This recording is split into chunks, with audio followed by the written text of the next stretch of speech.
Hi, we're back for lesson 2 of chapter 5, where we are working to complete our ACE answers, this time in a graphic organizer.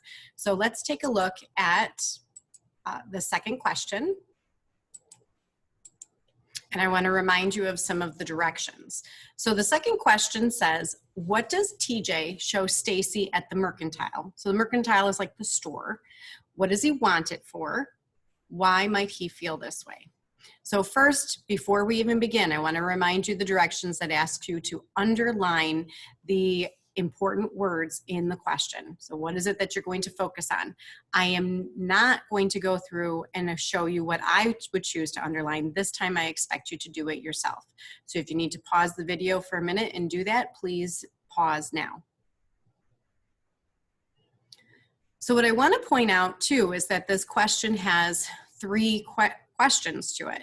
So you obviously need to answer what it is that he wants, you need to answer what he wants it for, and also explain why he might feel that way.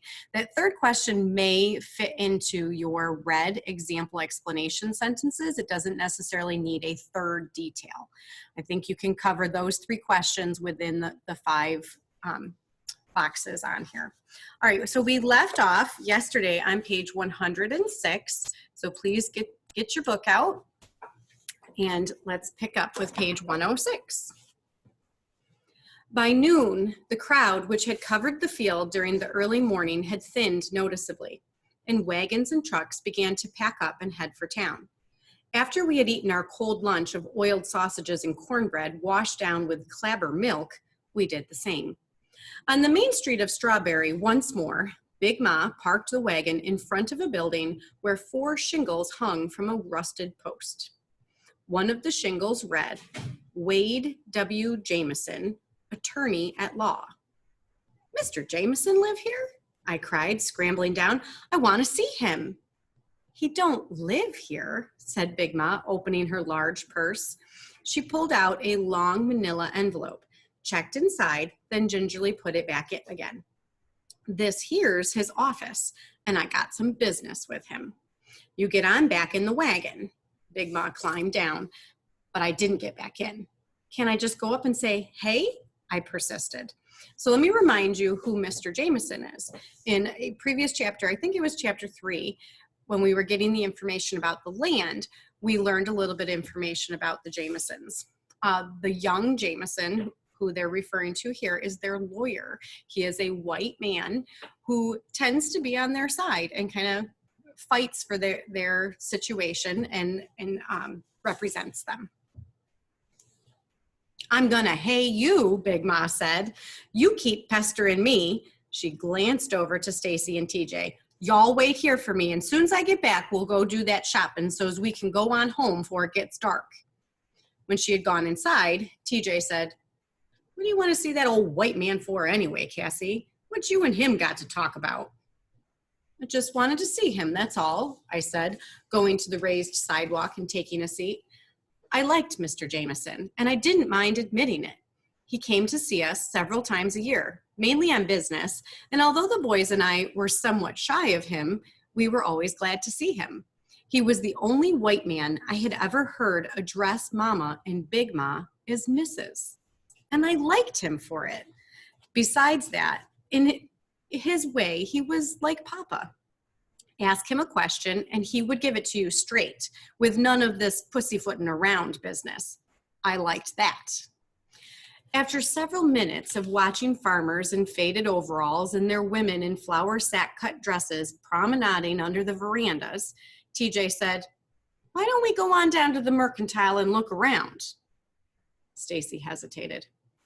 I don't know. I think Big Ma wanted to go with us. Aw, shoot, man, we'll be doing her a favor. We go on down to the mercantile now and order up our stuff. We'll save her time. So when she come from seeing that lawyer, we can just go on home. Besides, I got something to show ya. Stacy pondered the suggestion for a long moment. Well, I guess it'll be all right, he said finally.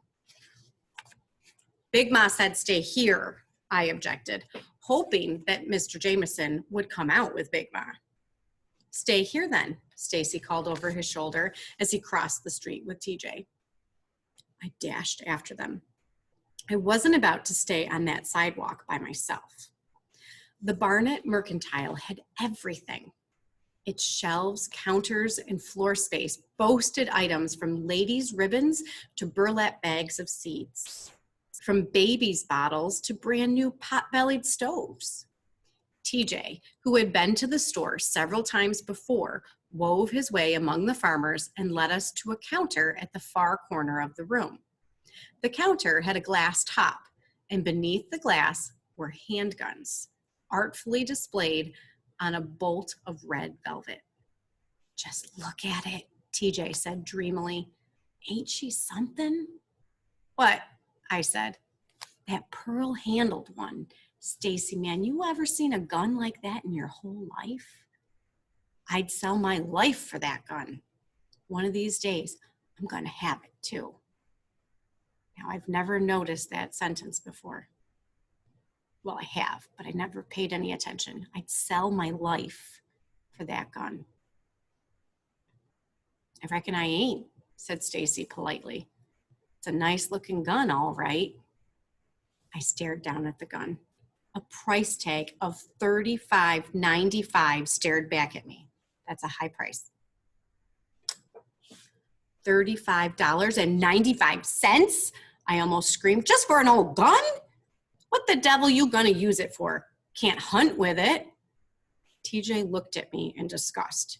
Ain't supposed to hunt with it. It's for protection. Protection of what? I asked, thinking of Papa's sturdy shotgun that hung over his and Mama's bed, and the sleek Winchester rifle which Big Ma kept locked in the trunk beneath our bed. That thing couldn't hardly kill a rattlesnake. There's other things a body needs protecting from more than a rattlesnake, he said haughtily. I get me that gun and ain't nobody gonna mess with me. I wouldn't need nobody. Stacy backed away from the counter. He seemed nervous being in the store. We better get those things you need and get on out of here before Big Ma comes looking for us. Aw, man, there's plenty of time, said TJ, looking longingly at the gun. Sure wish I could just hold it, just once. Come on, TJ, ordered Stacy, or me and Cassie's gonna go on back outside. Oh, all right. TJ turned reluctantly away and went to a counter where a man was measuring nails onto a scale. We stood patiently waiting behind the people in front of us, and when our turn came, TJ handed his list to the man. Mr. Barnett, sir, he said, I got me this here list of things my mama wants.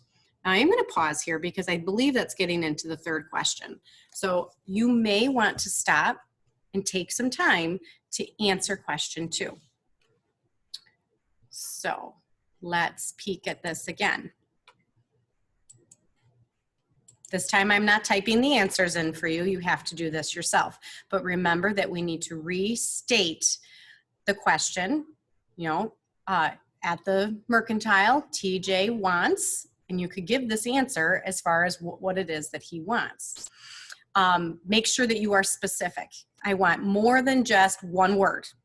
I want the adjectives that go along with it that describe it, which I believe are all right on that page. Yep, 108, 109. What does he want it for should go into your transitional sentence that's going to give you your first detail. So not really a reason in this part, you're giving the detail of what he wants it for. In the red box, I want you to explain that. So I'm going to help you a little bit. What does he want it for? He says protection. And Cassie asks, protection from what? You need to think here. Inference. What does TJ need protection from? Okay. And then your next one, your next transitional phrase here, which is going to lead into that will be your reason. Why might he feel this way? Why does TJ feel that he needs protection? Try to use some details that have come up previously and explain that as well. All right, let's take a look at number 3 then. Well, pause the video, write your answers. Come on back. Oh, I have a typo. Let's fix that real quick. Hopefully it'll show up correctly on yours. Compare how Mr. Barnett treats the Logan children and the white people who come into the store. So I paused because we were getting right into that. TJ just handed Mr. Barnett the list. Notice how TJ changed a little bit too. TJ is kind of being a little more respectful than we have seen him previously, obviously with the children in that. Before I continue to read, pause the video, underline the important things of what it is that you need to do. Think about, what does it mean when I ask you to compare? I didn't put the word contrast, but can you? Probably, right? You're going to probably need to compare with similarities. You can also recognize differences under that definition. All right, once you've underlined those keywords, let's pick back up again on page 109. Down at the bottom. The storekeeper studied the list and without looking up asked, "You one of Mr. Granger's people?" "Yes, sir," answered TJ. Mr. Barnett walked to another counter and began filling the order. Why did he ask if he was one of Mr. Granger's people? Mr. Granger holds their debt. They sharecrop for him. So TJ's not going to have to pay him money right now. What they buy will go to Mr. Granger and they'll have to pay Mr. Granger. That's what it means by backing their credit. So Mr. Barnett walked to another counter and began filling the order. But before he finished, a white woman called, "Mr. Barnett, you waiting on anybody just now?" Mr. Barnett turned around. "Just them," he said, indicating us with a wave of his hand. "What can I do for you, Ms. Emmeline?" The woman handed him a list twice as long as TJ's, and the storekeeper, without a word of apology to us, proceeded to fill it. "What's he doing?" I objected. "Hush, Cassie," said Stacy, looking very embarrassed and uncomfortable. TJ's face was totally bland, as if nothing at all had happened. When the woman's order was finally filled, Mr. Barnett again picked up TJ's list. But before he had gotten the next item, his wife called, "Jim Lee, these folks needing help over here and I got my hands full." And as if we were not even there, he walked away. 2 instances already. A woman asks, "Are you waiting on anybody?" Just them." Sets them aside, waits on her. His wife calls, "I need help over here." Sets them aside, goes to help somebody else. "Where is he going?" I cried. "He'll be back," said TJ, wandering away. After waiting several minutes for Mr. Barnett's return, Stacy said, "Come on, Cassie, let's go." He started toward the door and I followed. But as we passed one of the counters, I spied Mr. Barnett wrapping an order of pork chops for a white girl. Adults were one thing. I could almost understand that. They ruled things and there was nothing that could be done about them. But some kid who was no bigger than me was something else again. Certainly Mr. Barnett had simply forgotten about TJ's order. I decided to remind him, and without saying anything to Stacy, I turned around and marched over to Mr. Barnett. Excuse me, Mr. Barnett," I said as politely as I could, waiting a moment for him to look up from his wrapping. "I think you forgot, but you was waiting on us for you was waiting on this girl here, and we've been waiting a good while now for you to get back." The girl gazed at me strangely, but Mr. Barnett did not look up. I assumed that he had not heard me. I was near the end of the counter, so I merely went to the other side of it and tugged on his shirt sleeve to get his attention. He recoiled, as if I had struck him. You was helping us," I said, backing to the front of the counter again. "Well, you just get your little black self back over there and wait some more," he said in a low, tight voice. I was hot. I had been as nice as I could be to him, and here he was talking like this. "We've been waiting on you for near an hour," I hissed. Well, you round here waiting on everybody else and it ain't fair. You got no right. Whose little nigger is this? Bellowed Mr. Barnett. Everyone in the store turned and stared at me. I ain't nobody's little nigger, I screamed, angry and humiliated. And you ought not to be waiting on everybody for you wait on us. Hush up, child, hush up, someone whispered behind me. I looked around. A woman who had occupied the wagon next to ours at the market looked down upon me. Mr. Barnett, his face red and eyes bulging, immediately pounced on her. This gal yourn, Hazel? No, sir, answered the woman meekly, stepping hastily away to show that she had nothing to do with me. As I watched her turn her back on me, Stacy emerged and took my hand. Come on, Cassie, let's get out of here. Stacy, I exclaimed, relieved to see him by my side. Tell him. You know he ain't fair making us wait. She your sister, boy? Mr. Barnett spat across the counter. Stacy bit his lower lip and gazed into Mr. Barnett's eyes. Yes, sir. Then you get her out of here, he said with hateful force, and make sure she don't come back till your mammy teach her what she is. I already know what I am, I retaliated, but I bet you don't know what you are, and I could sure tell you too, you old. Don't you just love her right now? But not appropriate. Stacy jerked me forward, crushing my hand in the effort, and whispered angrily, Shut up, Cassie. His dark eyes flashed malevolently as he pushed me in front of him through the crowd. As soon as we were outside, I whipped my hand from his. What's the matter with you? You know he was wrong. Stacy swallowed to flush his anger, then said gruffly, I know it, and you know it, but he don't know it. And that's where the trouble is. Now, come on, for you get us into a real mess. I'm going up to Mr. Jameson's to see what's keeping Big Ma. Let's pause again. Take the time to answer that question right now. You are on question 3. Compare how Mr. Barnett treats the Logan children and the white people who come into the store.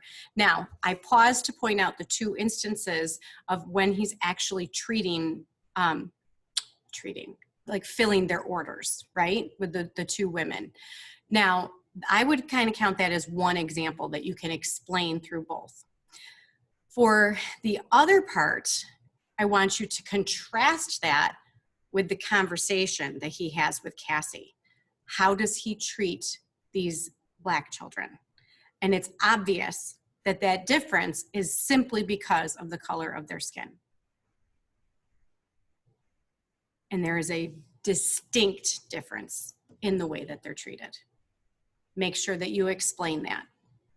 I was thinking it asked you to, I think I removed that question. I had another question, I think, that asked why you think he acted that way. If you want to include any of your ideas within your answer, that is fine, but it's not necessarily required. The big part here is the comparison of as far as how he does treat them. All right, I'm going to stop this lesson here. You need to make sure that you complete number 3 before I see you again for the next lesson. Bye.